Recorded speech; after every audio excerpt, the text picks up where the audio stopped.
Mudança. Insegurança. Paralisação. Comemoração. 2014 foi marcado por fatos e sentimentos contrastantes. Em outubro, as urnas anunciaram uma mudança de ciclo em uma eleição inédita em todo o país. Desde janeiro, as celas de Pedrinhas anunciavam um calendário de violência que iria assustar a população. Nas ruas e avenidas, o retrato dos problemas de mobilidade urbana experimentados um ano inteiro. Nas praças esportivas, uma temporada que coroou o torcedor maranhense como um dos mais apaixonados do país. Nos terreiros, nos teatros, a céu aberto, em português, espanhol e até em estoniano, a mistura de sons e sotaques encontrou eco na linguagem universal da arte. De janeiro a dezembro, em cada folha do calendário, uma história a ser contada.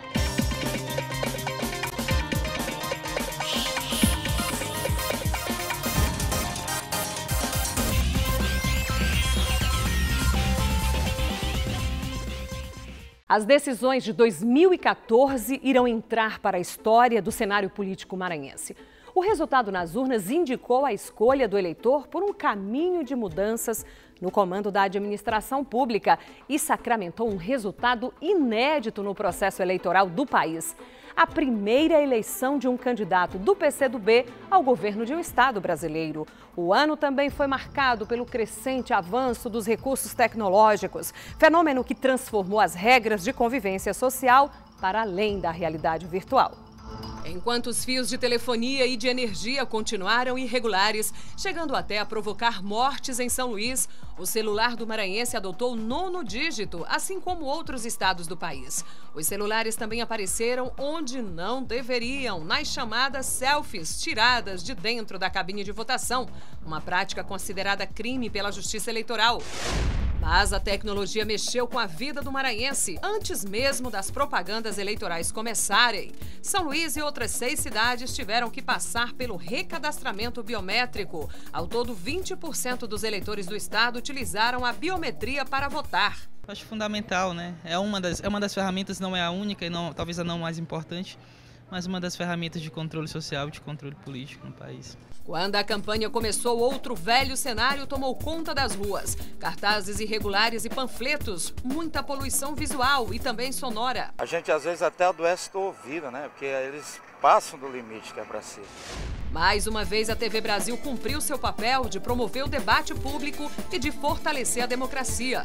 Ao vivo no Repórter Maranhão, os candidatos ao governo apresentaram propostas e responderam a questionamentos sobre os temas que mais preocupam a sociedade. O meu papel neste processo é defender a negociação, defender o entendimento. E é isso que eu tenho feito. Tropas federais foram deslocadas para garantir a segurança do pleito. A Polícia Militar também foi enviada para o interior. O pedido que nos chegou pela senhora governadora é de auxílio no ostensivo nas ruas de São Luís e outros municípios que tiveram problema contra a segurança.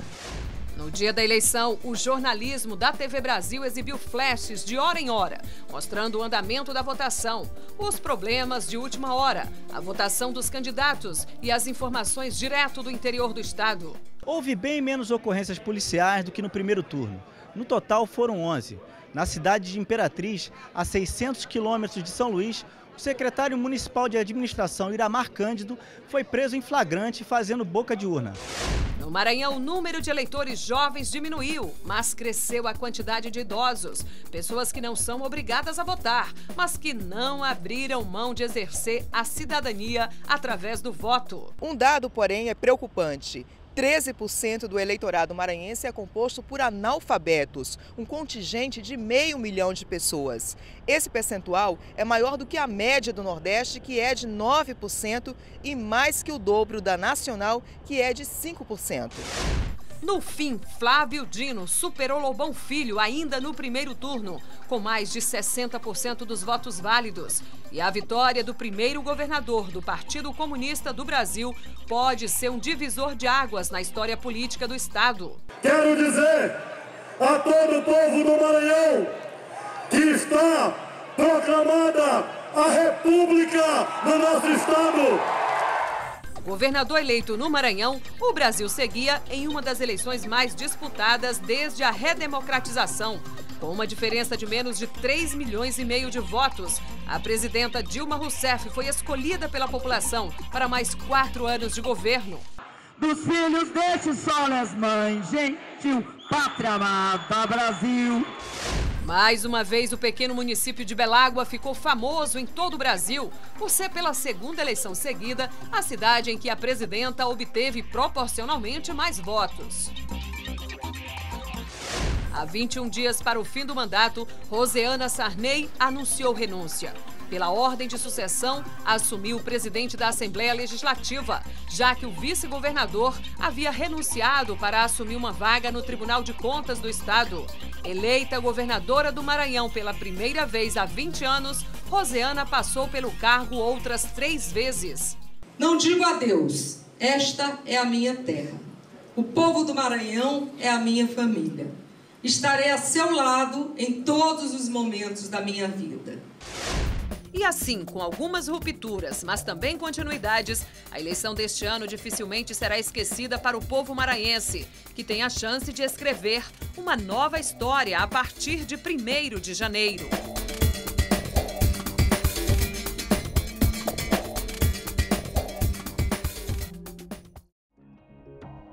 Crise no sistema penitenciário, ataques a ônibus, recorde de mortes violentas.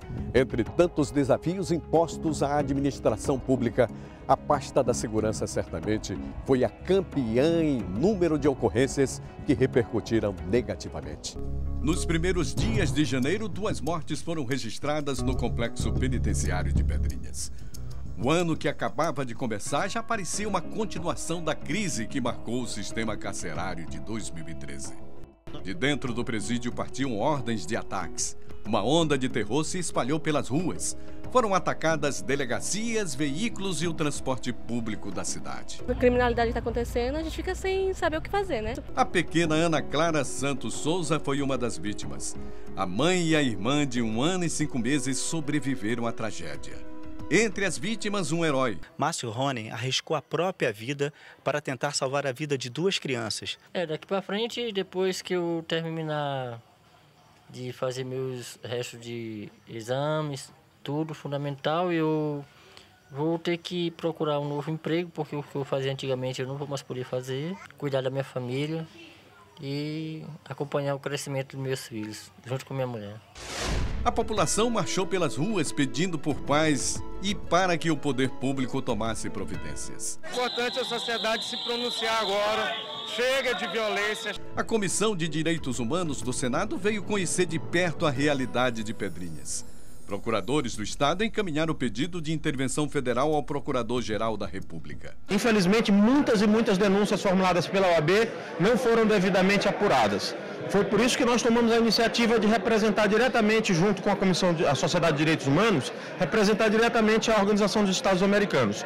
E foi essa intervenção do Sistema Internacional de Proteção aos Direitos Humanos que determinou que o Procurador-Geral da República viesse ao Maranhão, que o CNJ fizesse essa última inspeção, enfim, que deflagrou todo o debate sobre essa crise que, infelizmente, nós estamos atravessando. Do Palácio dos Leões, o ministro da Justiça anunciou um plano emergencial.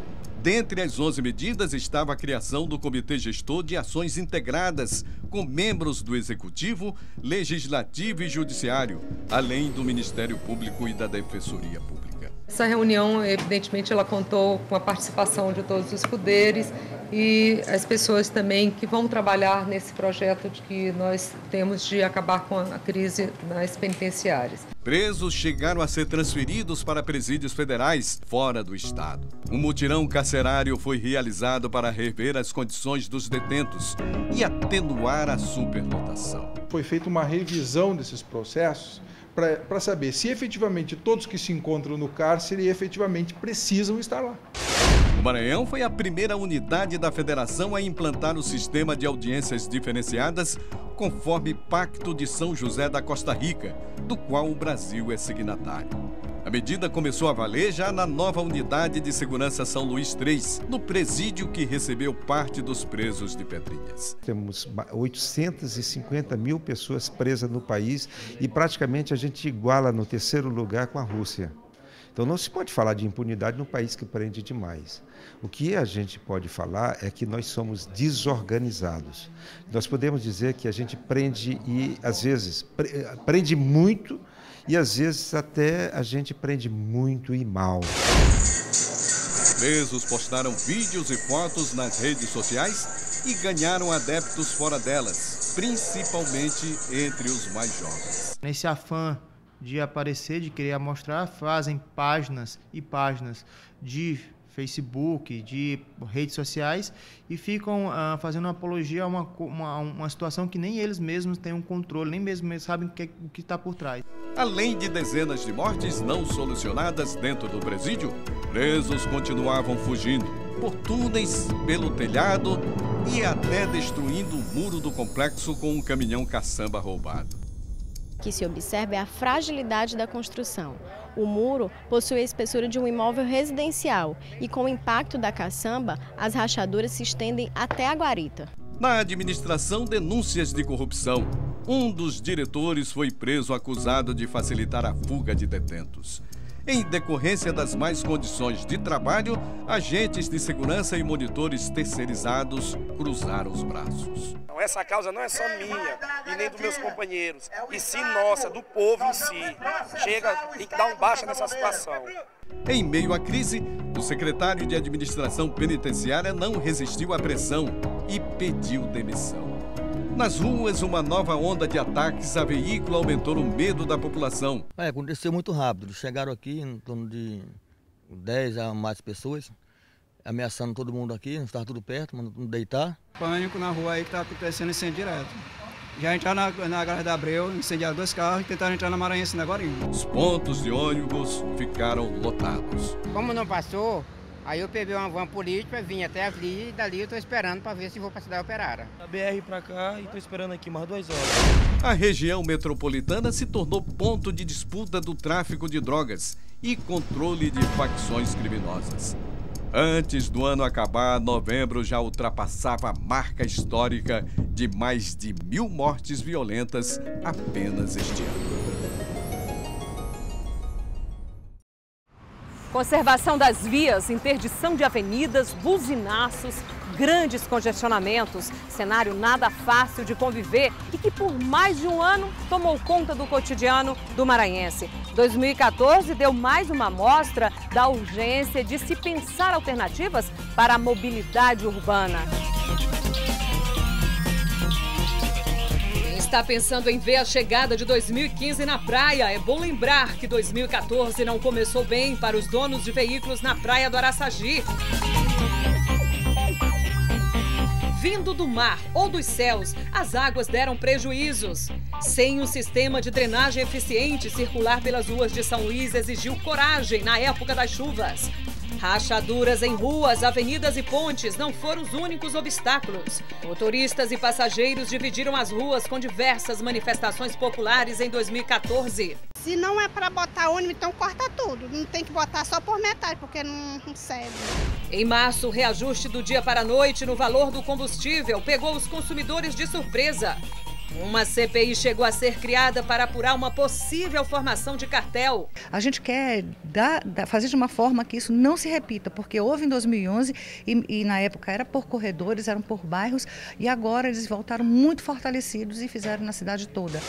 E o que parecia ruim piorou. Em junho, 700 mil pessoas ficaram sem transporte coletivo. A greve dos rodoviários durou 16 dias e só chegou ao fim depois que a prefeitura aumentou em 30 centavos o valor da passagem e acabou com a tarifa reduzida aos domingos. 50% menor a frota em circulação, no mínimo. A crise gerou uma queda de braço entre o Ministério Público e a prefeitura, que não cumpriu cláusulas do termo de ajustamento de conduta assinado em 2010. É absolutamente necessário que o Executivo Municipal e que os 2 sindicatos atendam essa necessidade popular de deslocamento. Depois de autorizada, a Justiça suspendeu a intervenção. E enquanto a briga se arrasta, carros do governo viraram sucata em terrenos baldios. Mais de 300 mil veículos circulam nas ruas da capital. Uma mistura perigosa. O Maranhão se tornou o estado recordista em acidentes de motos com vítimas fatais. Quase 10% dos casos do país. Acredito que a grande maioria ainda seja, infelizmente, pela imprudência no trânsito. Depois de meses de atraso, a Via Expressa foi concluída, mas com muita coisa ainda faltando. A prova de fogo da nova avenida será mesmo no fim da tarde e começo da noite aqui no bairro do Coafuma. Na 4º centenário, a inauguração oficial também aconteceu, mas a finalização da obra não aconteceu. A obra, infelizmente, um dinheiro público gasto de maneira inadequada. Chuvas, buracos, greves, obras inacabadas. Com tantos obstáculos, o ano avança, mas o ludovicense parece que não vai sair do lugar em 2015.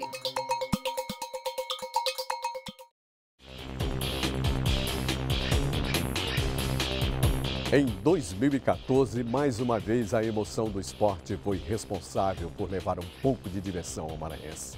Nas vitórias e nas derrotas, o que não faltou foi emoção nas praças esportivas espalhadas pelo estado.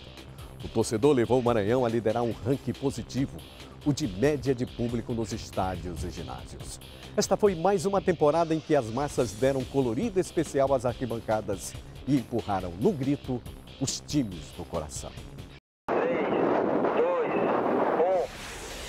Em um ano em que os foguetes voltaram a ser lançados da base de Alcântara e que a superlua brilhou nos céus, nos gramados do Maranhão, a temporada do futebol começou com o campeonato estadual mais aguardado dos últimos anos. Os dois times de maior torcida fortalecidos, Sampaio pelo acesso à Série B e o Motoclube pelo retorno à elite do futebol maranhense. Isso sem falar no então campeão Maranhão Atlético Clube, que viria a se transformar na maior decepção do ano, com o rebaixamento à 2ª divisão. A gente foi muito mal no estadual, jogando sem personalidade, sem disposição. E a gente precisa mudar isso, né? Uma mancha que ficou aí que nenhum jogador queria, da equipe do Maranhão. Mas agora é cabeça para frente, porque o que passou, passou. Na final, Sampaio e Moto confirmaram a expectativa e escreveram mais um capítulo na histórica rivalidade. Eles estavam melhor do que nós, é a grande verdade, porque eles tinham nos vencido e nós não. Hoje não, tá em igualdade. 2 empates e 1 vitória para cada um. Após grandes duelos no gramado e nas arquibancadas, o tricolor levantou o caneco.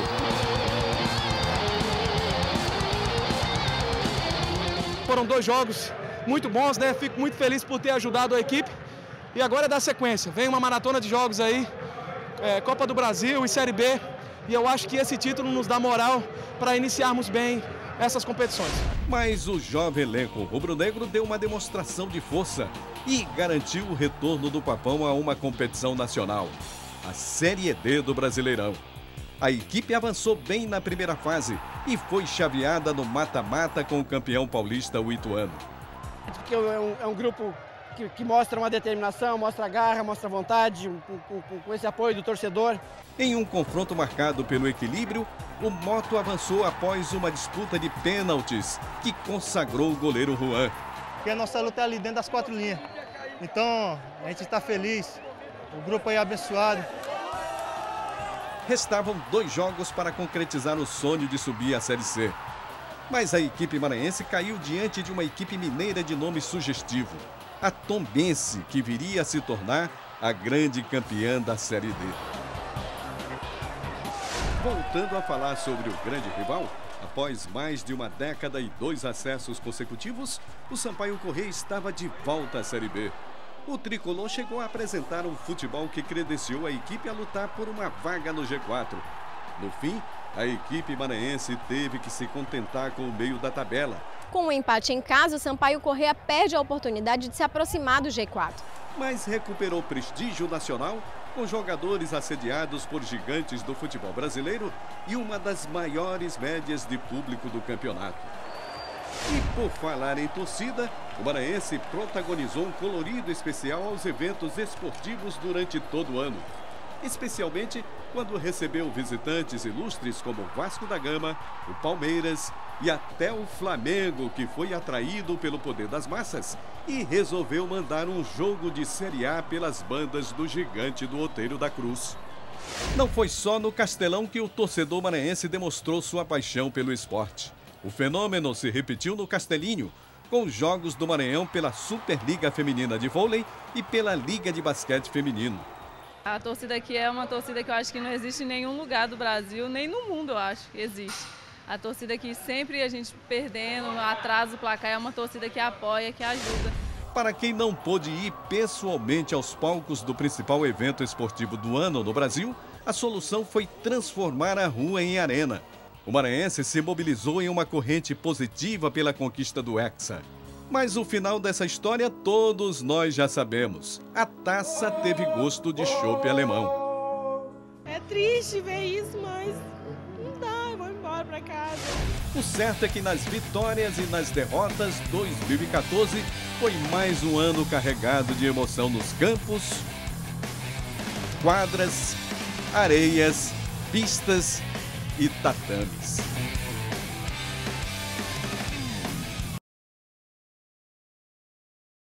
Louvor a São José de Ribamar. Folia de momo, festejos juninos.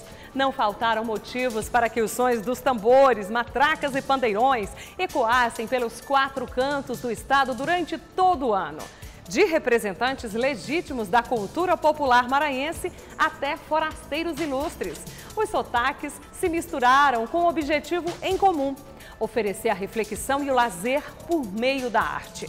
Ainda que algumas categorias aparentemente não tivessem muito o que comemorar.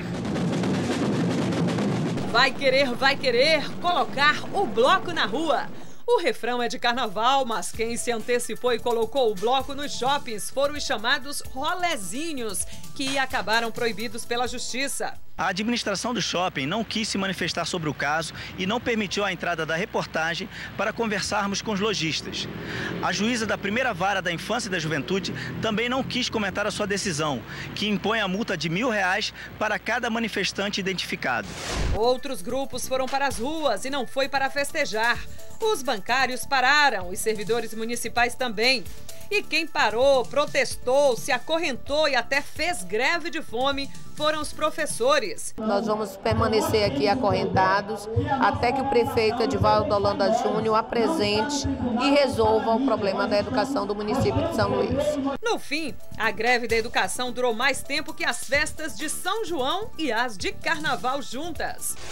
Por falar em Carnaval, 50 blocos festejaram pelo centro histórico da capital. Casarões abandonados e correndo risco de desabamento contrastavam com a alegria dos brincantes que desfilaram com seus tambores cobertos por couro, matracas e apitos.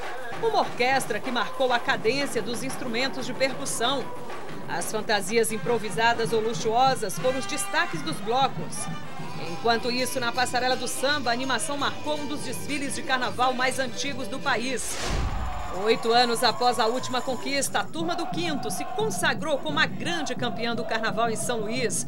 O enredo, no Terreiro Maranhão, o mestre Ebita do Barão contou a história do pai de santo mais famoso do estado. Isso aí foi um presente para essa comunidade que há 8 anos sofria sem um campeonato do 5º.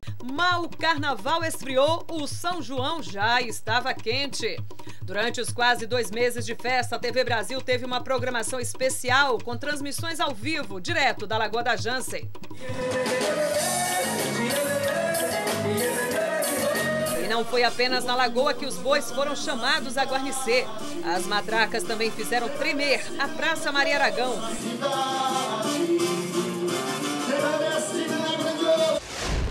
Ao ar livre, nas praças ou em terreiros, as rodas de tambor se espalham espontaneamente por São Luís. O balanço das saias e as pungadas convidam todos a entrarem no ritmo das ladainhas. Uma tradição maranhense que vem dos tempos da escravidão. Porque o tambor do crioulo é isso, é união, é companheirismo.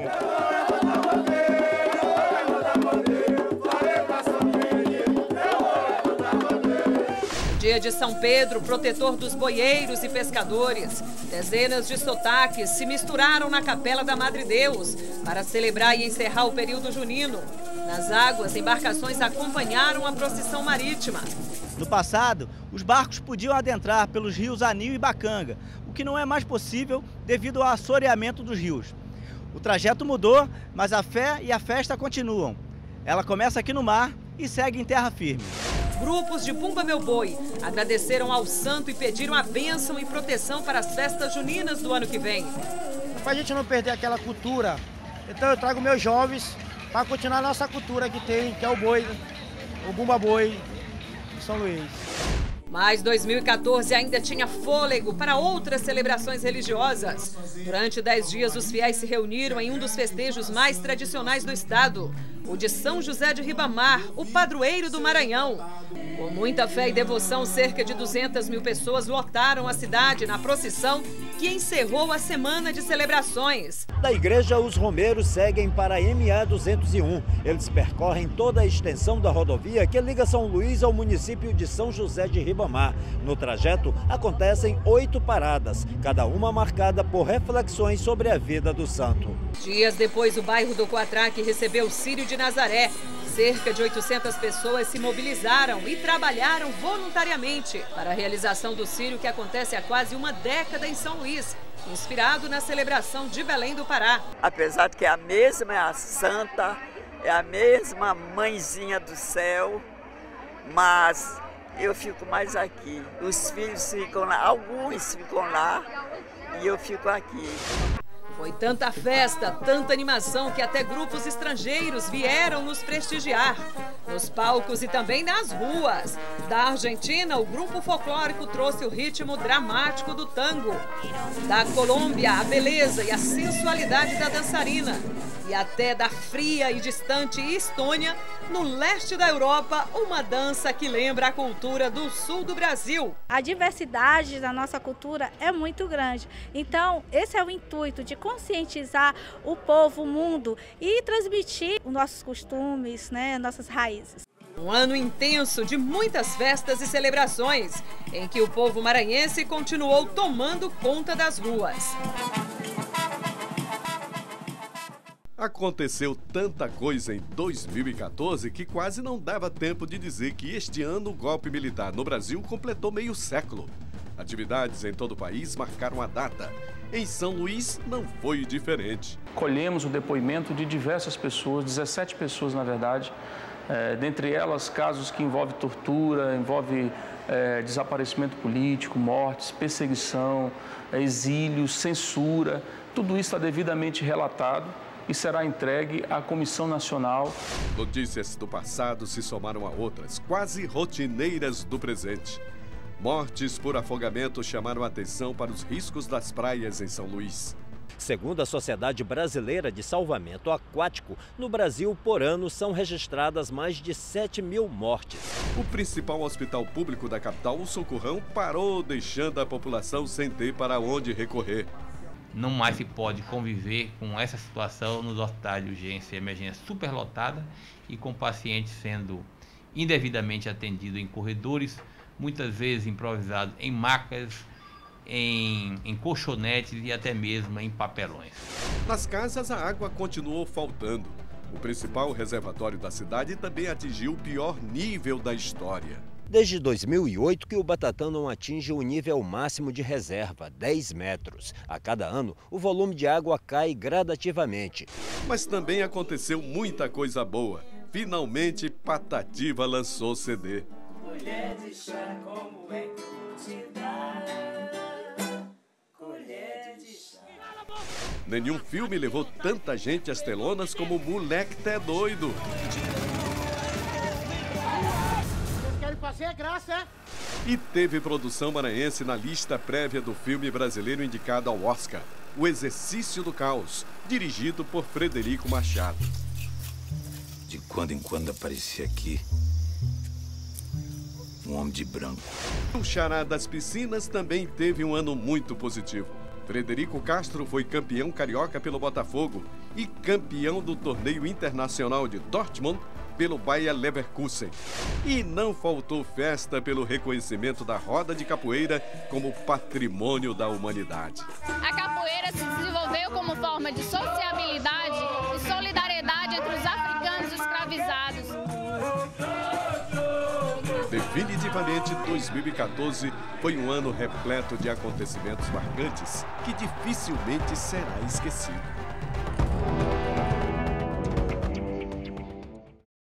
Assim como o ano de 2014, esta retrospectiva está chegando ao final. O momento é de reflexão sobre os problemas enfrentados e os bons exemplos a serem repetidos. Ainda há tempo para desejar um feliz Ano Novo!